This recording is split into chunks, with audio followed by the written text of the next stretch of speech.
Chinese are some of the most impressive people. Everywhere I've been to, everywhere, whether that's Spain, like in Europe, or Africa, Madagascar, or anywhere I go, there's always a Chinese person community that opens up a business that speaks the language, the local language perfectly. Oh, they speak the local language. Yeah, they just adapt. Like I remember going it, to Spain when I studied abroad there. We went Yeah. to like this Chinese restaurant and they just like perfect Spanish. We're Really? like, what? And it just kind of throws you off, right? Wow. Same in Madagascar. You'd go to the like a like hole in the wall kind of place, and they're just like, oh, manona. I'm like, huh? Oh, and they're serving Chinese food too? Or Yeah, Chinese food. Wow. But they're speaking like perfect They're Malagasy. speaking perfect. Oh, wow. Yeah. Wow. But I saw everywhere I've been, there's Yeah. always like Chinese people that opened up a business. So we need to study that. Yeah. And they need to tell us what the secret is. Yeah, Rosetta Stone. Yeah. Like, how do we become successful like them? Yeah. Where they can just go anywhere and just have a man. pretty solid life. Right. Yeah. Yeah. So I mean, going back to the whole opportunities thing. So I'm actually going to be going to Taiwan. Wow. Coming up in mid-June with a group of journalists and the East West Center journalists from like NPR, the Boston Globe, Washington Post, New York Times. We're all going to Taiwan, which, as you know, is a hotbed of political activity right now. They just swore in their new president. And China is now like doing these military drills around the island just to show their opposition against Taiwan. So I'm looking forward to it. I think it's going to be a real eye-opening experience for me. And I hope to bring back a lot of interesting reports about what I'm seeing there, because I just only know what I'm reading, and all these like tension, Taiwan wanting to continue to be their own country. And yet China wants to, if it has to be by force, make them a part of China, which is what they don't want. Taiwan doesn't want. So apparently I heard I'm going to have, some interviews with high-level officials, like the new cabinet members. So I'll get to do that. And I also heard that they have the most like convenience stores, like in Japan, how they have like Lawson's everywhere. Apparently like Taiwan might have the most, I guess, in Asia. I'm not sure. Yeah. So I'm gonna do a whole variety of reports. I'm looking forward to. Yeah. What was the inspiration behind this all? I think after China, it really opened my eyes, and the feedback that we got was kind of like, wow, Stephanie, we didn't know this. It's so great that, you could be on the ground, that you're producing these types of eye-opening reports, that there are lessons in them. There's really important information. You're really, showing us what, we wouldn't be able to see, because who's going to travel to China? Not very many people. So the fact that you can do this, Stephanie, it's amazing. I encourage you to do this. My managers agree. The East West Center offered this opportunity to travel with them to Taiwan, and my work was immediately like, yeah, it's a no-brainer. You should go. So looking forward to it, and I hope to learn a lot too. I mean, I think there's a lot to learn.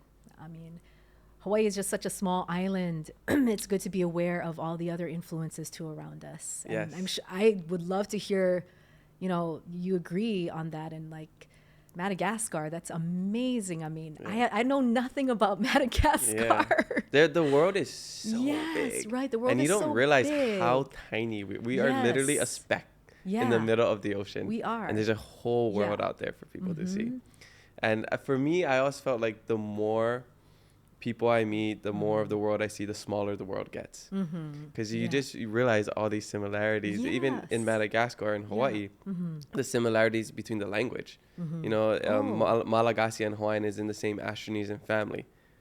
Yes. Which is insane, because it's on the other side of the world. Yes. So this learning those things, and then speaking with other people of other ethnicities, and finding like, oh, we also eat something similar to that. Oh, we have a saying that's similar to that. Right. Oh, we do this thing that's similar to that in our tradition. Yeah. So that's why I say, like, you meet more people, like the world just becomes smaller. And then when you look at Hawaii and a lot of our customs and our traditions, it's a blend with so many different things, like our slippers at the door. Yeah. I mean, that's like an Asian thing, and then a lot of our foods that we eat is like a blend of so many different, like taken from all different places. And then like, fried rice, and then the chow mein, and, we make it our own. I mean, it's like, the lihing moi and the shave ice. It's Yeah, yeah. like we're the only Meet Jun. ones, right? That's a Hawaii thing. Yeah, meet Jun. I mean, it's so right, and I think like when people hear that you're from Hawaii too, they're like, wait, what? Like when I went away to college, they were just like, oh, what's Hawaii like?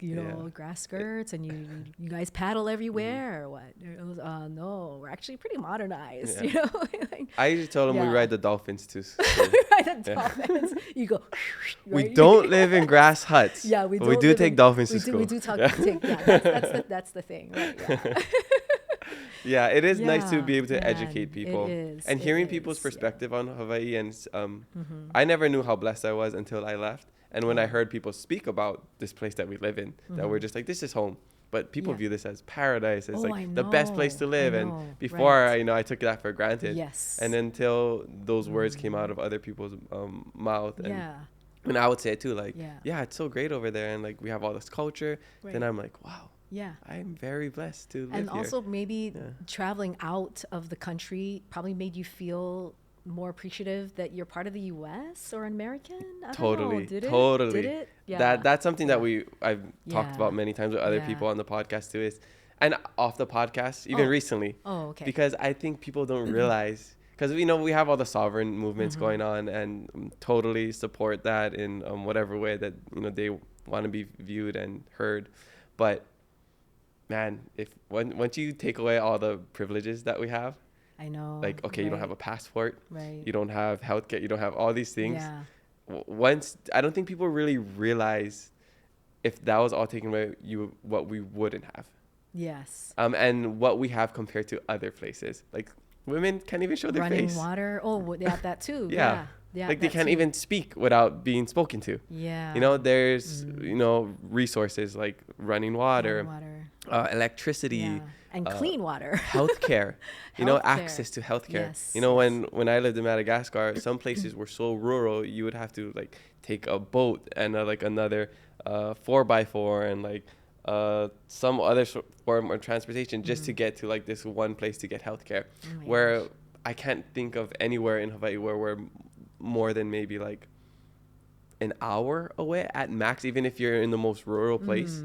And most of us, if you live in a city, you're 15 minutes away from a hospital. So like those things we don't think about until you're put in those situations. Like I had appendicitis when I was in Madagascar, and I was 8 hours from the hospital. So I hope you got it taken care of right away. Yeah, it didn't rupture. Oh, good.